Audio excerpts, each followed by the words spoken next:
Cristiano de Avivamiento Rey de Reyes, Caracas.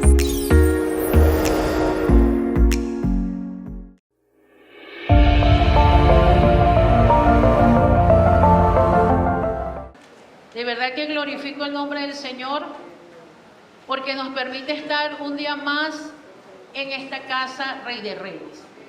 Tiempo sin estar por acá, pero hoy nos alegramos por lo que hace el Señor. Y el tema de hoy está titulado Corriendo y Llegando. ¿Cómo está titulado por aquí? Están activos. ¿Por aquí? Corriendo y llegando. ¿Y por aquí? ¿Y por aquí? Este fue el que se escuchó más bajito. ¿Están más ancianos por aquí? Lo importante de todo esto es que ya saben cuál es el título, Corriendo y Llegando. Nosotros a veces corremos y a veces también queremos hacer las cosas, pero no llegamos. ¿A cuántos les ha sucedido así? Yo creo que a todos nos ha sucedido eso. Vemos que Pablo, que le conocemos como Saulo ¿de qué? De Tarso, era un hombre preparado. No era cualquier persona. No era como nos enseñaron en ese evangelio de hace años atrás, de que no había que prepararse. En ese evangelio que nacimos, donde nos decían que había que prepararse solo para la venida de Cristo, pero que no había que estudiar, que no había que buscar casa, porque Cristo ya venía. Y lo digo por experiencia, no porque me lo dijo alguien, lo digo porque lo viví. Me convertí a los 13 años de edad, estaba estudiando segundo año de bachillerato, recuerdo, y por la mala enseñanza de que el pantalón nos manda al infierno, dejé de estudiar, porque yo sentía que cuando yo iba al liceo y llegaba a la iglesia, tenía que llegar a arrodillarme a pedir perdón. Perdóname, Señor, yo no me quiero ir para el infierno. No vengas cuando yo esté en el liceo, por favor. Qué tremendo, hermano. Viví una situación fuerte. Hasta que dije, bueno, me da tristeza con mis padres, pero yo no me quiero ir para el infierno, no voy a estudiar más. Pero qué error tan grave. Yo de verdad que, por eso le digo con experiencia, que debemos prepararnos. Mientras estamos en esta tierra, no podemos empezar las cosas y dejarlas hasta la mitad. Pablo de Tarso, o Saulo de Tarso, él se preparó. Cuando estudiamos su vida, vemos que era un hombre preparado en todas las áreas. Y hasta en el deporte, si usted no lo sabía. A Pablo le gustaba mucho el deporte. Y en esa iglesia también donde nacimos, yo también tuve la oportunidad de jugar básquet. Mis hijos se los dije después que ya los dos jugaban básquet. Nunca se los dije porque no quería que ellos hicieran lo que yo no hice. Y recuerdo que yo lloré muchísimo porque yo quería seguir jugando básquet. Y bueno, entendí que también y que el deporte era pecado. Me enseñaron que el deporte era del diablo.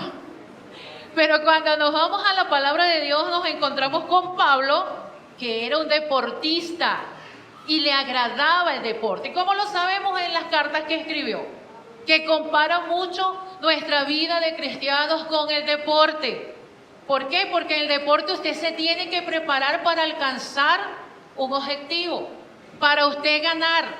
Por ejemplo, cuando vemos el atletismo, siempre gana uno solo, ¿cierto? Pero todos los que van corriendo llegan, así llegue de último, ¿sí o no? Y nosotros a veces no hacemos eso. Nosotros corremos un poquito y nos detenemos, nos sentamos, nos acostamos. Decimos, no, ya no puedo, esta carrera está fuerte. Mejor me quedo hasta aquí, pero en el atletismo no sucede eso. Incluso en los maratones, de hecho en estudios en Altagracia, hubo una caminata desde el Diamante hasta el Cerro de Macaira, y eso es lejos. Y recuerdo que todas las maestras de la escuela entusiasmadas por un grupo, vamos a ir, y yo, no, ya no puedo ir, es domingo. Me pasó que era domingo, yo dije, domingo no voy, porque el domingo yo tengo que estar en la iglesia, en la casa del Señor. Entonces todas decían, había unas, no, pero es que yo voy a llegar de última.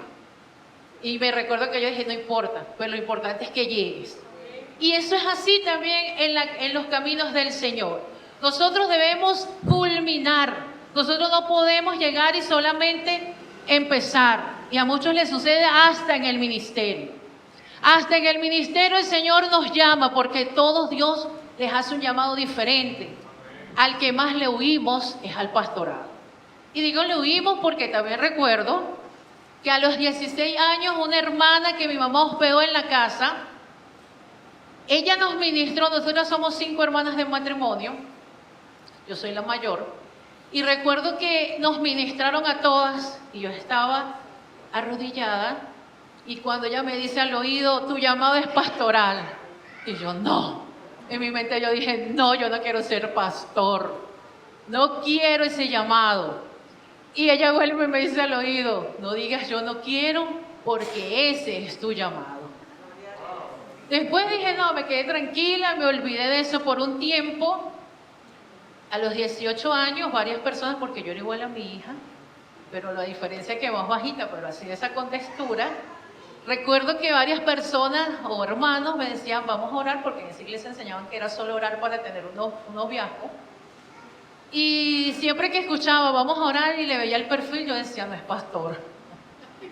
¿Y sabe por qué le veía el perfil? Porque Dios me había dicho que mi llamado era pastoral, ¿cierto? Entonces yo no podía buscar otra persona que no tuviera un perfil pastoral. Pues resulta que a mi esposo yo lo conocía de la iglesia como joven y lo admiraba, mas no sabía que iba a ser mi esposo. Yo me recuerdo que cuando escuchaba a algunas jóvenes decir, ay, estoy orando por fulano, yo le decía, pero ora por el hermano Aldemar. Pero es que mira, él llega a la iglesia, se arrodilla a orar, no anda hablando con nadie. Mira, es un hombre de Dios. Y recuerdo que en una oración yo le dije al Señor, Señor, yo quiero un esposo como el hermano Aldemar. Pero si él es para otra, no importa, pero yo quiero un esposo como es él, porque me agrada como es él. Bueno, resulta que ese esposo era para mí. Lo que hace el Señor. Y resulta que ese esposo sí era pastor. Incluso a él lo llamaron, era pastor soltero. Ya estaba, lo llamaron como pastor y estaba soltero.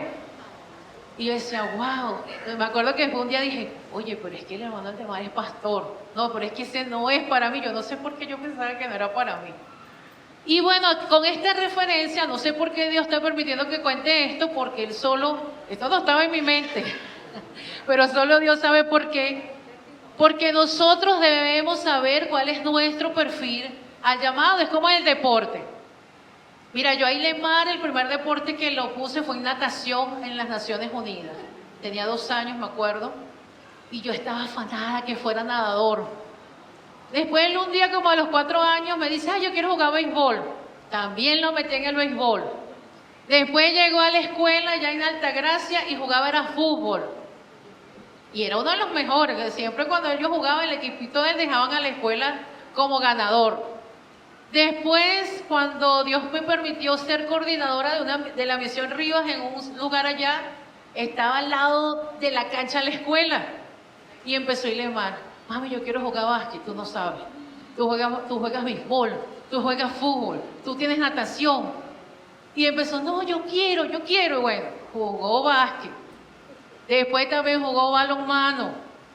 Y al final con el deporte que se quedó, fue con el baloncesto. Entonces, ¿qué hago yo con esta referencia? Igual Evilmar también hasta fue en atletismo.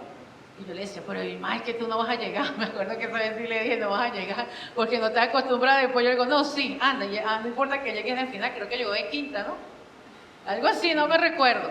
Pero ella también tuvo varios deportes, ¿se quedó con qué? Con el baloncesto. ¿Y el baloncesto dónde la llevó? A Argentina. Y quizás va a llegar a muchos lugares más.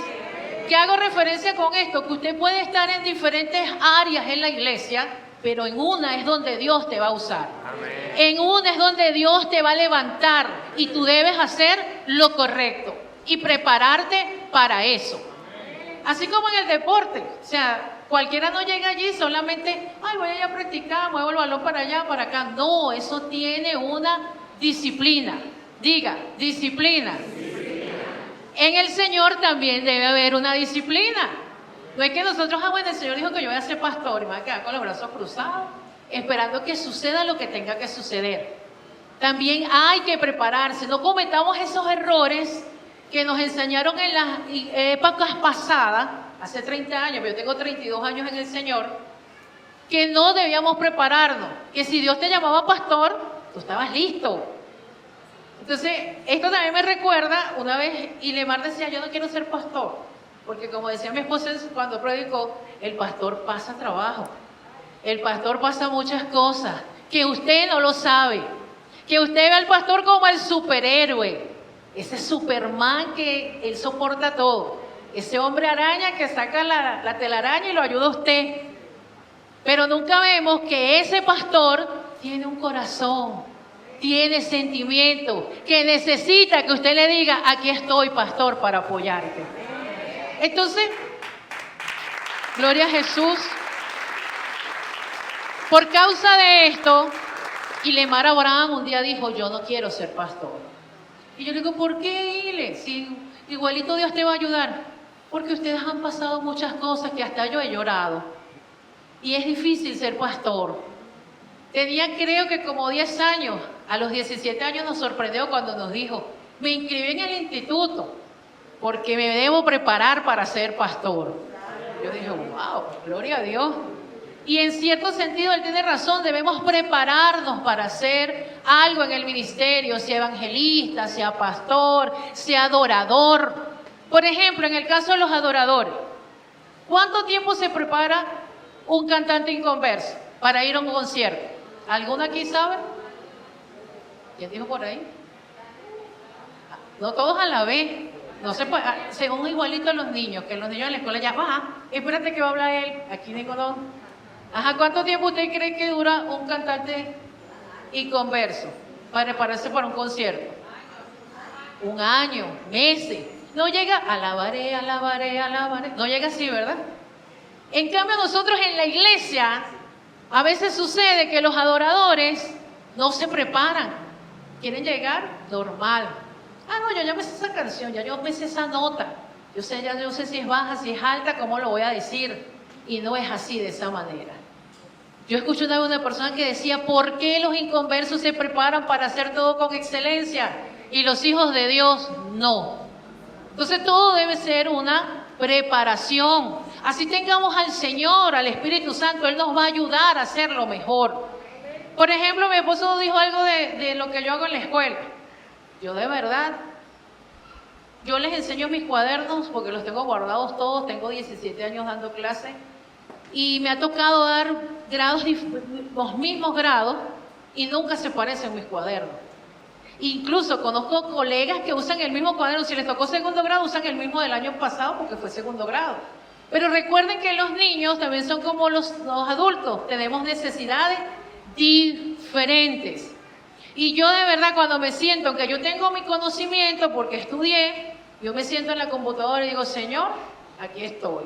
Tú eres el que conoce a esos niños, yo no los conozco, guíame y dame estrategias. Y he visto la gloria de Dios en ese lugar. Incluso para la gloria de Dios, porque yo, no, como yo siempre digo, no quiero que nadie me enaltezca. En la escuela que estoy, me he querido venir porque me cuesta para llegar por el transporte y no me dejan venir. Hasta me dicen, no, yo le doy pasaje, pero usted de aquí no se va. ¿Por qué? Porque Dios es el que hace eso. Entonces, con toda esta referencia, lo que quiero que vea es que usted debe prepararse y nunca soltar al Espíritu de Dios. Así yo lo hago en todo. Y a veces nos sucede que nosotros no queremos involucrar al Señor en todo. Y también voy a contar esta experiencia y le encuentro, quizás usted dirá, pero es que ella está hablando de su familia. No, sino que son cosas que hemos vivido. Yo no he venido aquí a hablar ni de mi familia ni de mí, sino de las experiencias que hemos vivido y hemos visto la gloria del Señor. Yo recuerdo una vez también cuando Ilemar iba a jugar representando el estado Guárico, había un nacional en Margarita, y ellos no es que lleguen y los colocan allí, ellos tienen que ganarse el puesto. Entonces él estaba un poco luchado porque decía, no, yo creo que no voy a quedar porque la mayoría son mucho más altos que yo. Y yo le dije, pero invita al Espíritu Santo a ser tu entrenador. Ay, mami, ¿cómo tú crees que yo voy a meter a Dios en un deporte? Me acuerdo que me dijo, es que a Dios hay que meterlo en todo, le digo. Bueno, al final, él siempre se llevaba su Biblia, leía su Biblia en la madrugada porque era el momento que lo podía hacer, porque sabe que entre muchachos no les da tiempo y con las prácticas. Cuando él me dice, mami, ¿a qué no sabe? Puse al Señor de entrenador y me falta un poquito para llegar y lo logró. y fue a Margarita a representar el estado Guárico en baloncesto. ¿Por qué? Porque aunque él sabía lo que debía hacer como deportista, necesitaba estar de la mano con el Espíritu Santo. Entonces, no es que vamos a darle todo al Espíritu Santo, enséñame tú, guíame tú, yo no necesito estudiar, yo no necesito prepararme, yo no necesito estudiar más la palabra de Dios, tú me das la revelación. No es así, debemos prepararnos. Y Pablo lo hizo. Pablo se preparó y cómo Dios lo usó grandemente. Y la prueba de eso es que usted y yo estamos aquí en la presencia del Señor. Entonces nosotros no podemos comenzar la carrera del Señor y dejarla a mitad, o en el ministerio. Ay, no, es que Dios dijo que yo iba a ser adorador, pero me regañaron, me dijeron que esa no era la nota, que eso no era lo que iba a hacer, que canté en dos en vez de en sí. Y entonces, ¿qué hacen? Dejan de cantar. Y lo digo porque a mí también me pasó, cuando estaba en mi juventud, yo también fui del grupo de adoración, y hubo un tiempo que dije, no canto más, y me senté un tiempo y no canté más. Hasta que también el Señor trató conmigo. O sea, no es así, nosotros debemos seguir avanzando, no podemos dejar la carrera ni el ministerio a media. Si ya Dios a usted lo llamó, Él no va a cambiar su llamado. Eso también es muy importante. Cuidado con los profetas. No es que no crean las profecías, sino que hay que tener cuidado. Porque hay profetas que a veces te dicen, el Señor dice que tú vas a ser pastor. Y si ya Dios porque mira, algo muy importante, lo que tú vas a hacer, Dios te lo va a decir a ti primero. ¿Sí o no? Entonces, si ya Dios te dijo a ti cuál es tu ministerio, Él lo va a confirmar. Él no lo va a cambiar. Él solo lo va a confirmar. Entonces, a veces uno escucha profetas que le quieren cambiar a uno la cosa. Y no es así. A mí una profeta me quiso cambiar mi carrera de educación. Y me dijo, no estudies más. Ahí está mi esposo es testigo. Porque el Señor te va a levantar con más poder como mi apóstol, que no sé qué. Y yo así como que yo la veía y yo decía, pero Señor, es que si tú más bien me impulsaste a que yo estudiara y yo soy excelente en lo que hago, si tú no quisieras que yo estuviera aquí, yo fuera una mala docente, no hubiera logrado lo que he logrado. Y cerré mis oídos a eso. Pero a veces nosotros nos pasa que vemos profetas que creemos que nos está hablando Dios y los oímos y fracasamos. Entonces hay que tener también mucho cuidado con eso, porque no podemos permitir que cualquiera nos cambie lo que Dios ya nos ha dicho. No podemos permitir que nadie tampoco robe lo que Dios ha dicho de nosotros, lo que usted ha soñado en Dios. Incluso yo a mis hijos siempre les digo, no permitas que ni yo, ni tu papá, te robemos los sueños que ustedes tienen en Dios. Entonces es muy importante, amada iglesia, que usted abra sus oídos, principalmente, ¿saben a quién? A su pastor. ¿Por qué? Porque nosotros a veces queremos, y me disculpo por ser tan sincera, a veces nosotros nos volvemos como brujería evangélica. Queremos, no, yo voy para acá porque esta pastora que está aquí me va a decir algo, pero como no me dice lo que yo quiero, me voy para estos pastores que sí me van a decir lo que yo quiero.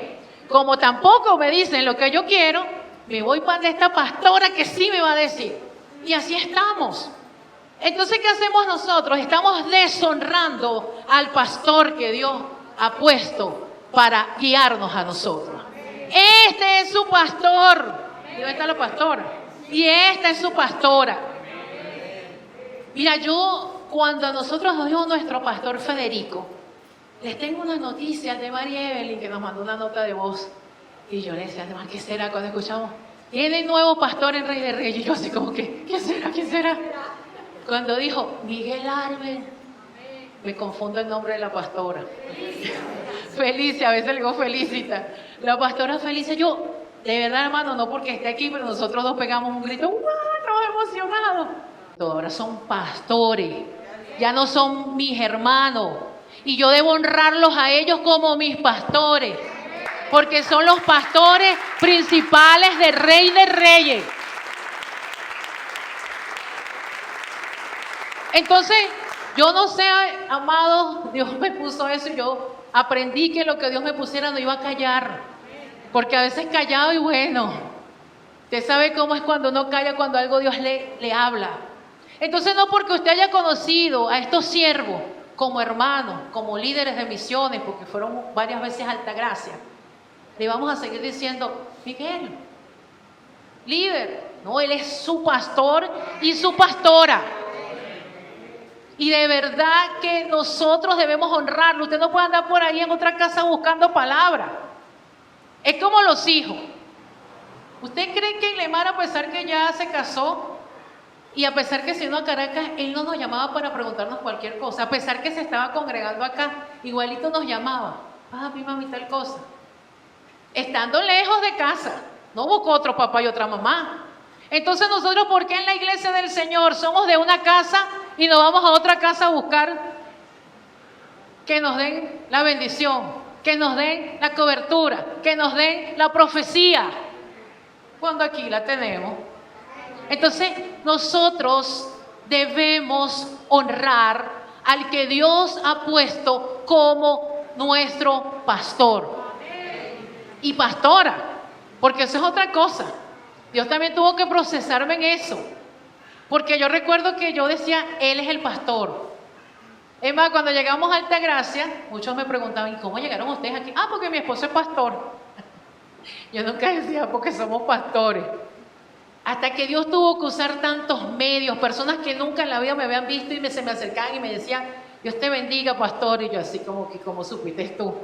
No, y me atreví a preguntarle, ¿quién te dijo que yo era pastor? El Señor. Y eso después lo entendí. Ahora me emociona cuando me dicen pastora. Antes me daba así como que, no, yo no soy pastora, Él es el pastor. Entonces también, ¿qué quiero hacer con esto? Con referencia, Dios llama a la pareja al ministerio. No es a uno solo. No es que, bueno, ella es el adorador y yo no. Y Dios tampoco cambia los papeles. La autoridad siempre va a ser el hombre. Y no es que seamos menos que ellos, como lo dijo el pastor Miguel Albert el día del matrimonio de Ile. No es que seamos menos que ellos, sino que Él es la autoridad. Aunque nosotros veamos por allí muchas imágenes que dicen que Dios nos creó con una delicadeza, que Dios nos hizo como no sé, aquí, allá, que tenemos mejores cosas que el hombre, Él siempre va a ser la autoridad. Entonces nosotros en el ministerio, los que están casados y los que no, deben saber que el ministerio es de los... ¿De cuánto? De los dos, no de uno. Entonces la carrera también la comienzan así en el ministerio. Corre uno y el otro no. No, corre tú. Es que yo estoy cansada. No, yo estoy cansado. O pasa también al revés. Corre la mujer y el hombre. No, anda tú, después voy yo. En el matrimonio y en el ministerio también la carrera es de los dos, no de uno solo. No es que va a empezar uno y el otro. Y de hecho, quiero compartir con ustedes que cuando nosotros evangelizamos debemos preocuparnos por ganarnos la familia. Y a veces nosotros llega el hombre, usted comienza a discipular quizás a un hombre, pero no se preocupa por la esposa y los hijos. O comenzamos a discipular a una mujer y no nos preocupamos por el esposo y los hijos. Ahorita tenemos una nueva creyente que, por cierto, es mi representante, y yo le digo a ella, voy a comenzar a ir a tu casa a discipular. Ay, ok, profe, qué bueno, sí me gusta esa idea. Pero, ¿sabes lo otro? Que debe estar tu esposo y tus hijos. ¿En serio? Y yo, sí, porque hay que ganárselo a los cuatro. Porque eso también Dios nos lo ha puesto en nuestro corazón. Dios es un Dios de familia. Dígalo allí, ¿Dios es un Dios de qué? De familia. Entonces nosotros también debemos cambiar eso. A mí me agrada mucho esto que está aquí. Ganar, retener, discipular y enviar. Nosotros debemos tener ese propósito de ganarnos la familia. No que porque, bueno, llegó ella y estás perseverando. Por ejemplo, él es el esposo. Pero él no quiere venir. Hay que buscar una manera, una estrategia de Dios para que ambos vengan a la casa del Señor. Y luego los hijos. Eso debe ser así porque Dios es un Dios de familia. Y cuando Él creó a Adán no lo dejó solo. Como quiere el mundo hoy cambiar todo, que todos sean Adán o que todos sean Eva. Entonces nosotros también eso debemos procurar de ganar familias. Y muy importante que si los ganamos los debemos, ¿qué dice allí? Retener. Y me agrada mucho eso que decía el pastor, que van a evangelizar allá en la Plaza Brión, pero también es importante que usted cuide de eso, de retenerlo, de preocuparse de tomar su nombre, su dirección, su número de teléfono, que se dividan las personas que se van a ganar ese día y que nadie se quede sin retenerlo y luego discipularlo. Porque las iglesias es para que estuvieran llenas si hiciéramos correctamente eso que está allí. ¿Usted no cree así? Por ejemplo, las campañas. Yo tuve la oportunidad de niña estar en una campaña de Gigi Ávila en el Nuevo Circo. Y eso era full. Y cuando él decía, pasen a aceptar a Cristo, pasaban muchas personas, un gentío. ¿Y usted cree que se retenía? Les pregunto. Ninguno contesta nada. No, ¿verdad? ¿Los discipulaban?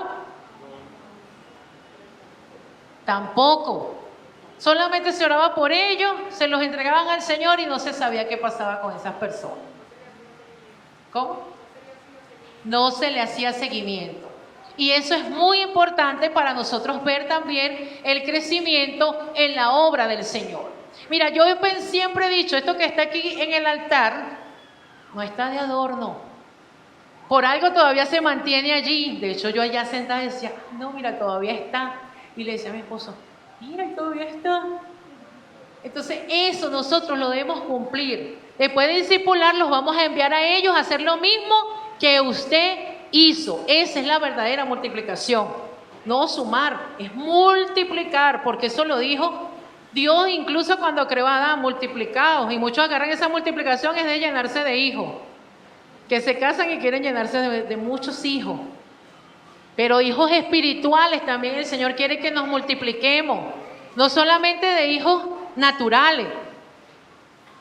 Está bien que usted quiera tener muchos hijos naturales, eso no es malo, yo me alegro con los que les gusta tener muchos hijos naturales, pero Dios también nos ha llamado a tener hijos espirituales, y el de hacer la gran comisión no es del pastor, no es del grupo de evangelismo, es de toda la iglesia en la tierra, desde los niños, los jóvenes, todos, porque aunque usted no lo crea, a cada uno de los que aquí estamos, Dios nos va a pedir cuenta. ¿Hiciste la gran comisión? Y les pregunto a todos, ¿usted está haciendo la gran comisión? Ajá, viste, muy poco dijeron amén. Qué bueno que usted sea sincero. Qué bueno que usted entienda que no está haciendo la gran comisión. Nosotros también podemos hacer la gran comisión con nuestro testimonio, enviando mensajes de textos. De tantas maneras que podemos hacer la gran comisión y no lo hacemos.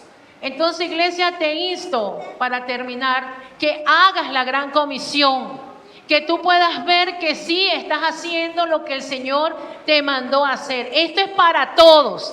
Aquí no es que, bueno, ella es adoradora, él es evangelista, ellos son pastores, él es misionero, él es apóstol. No es así.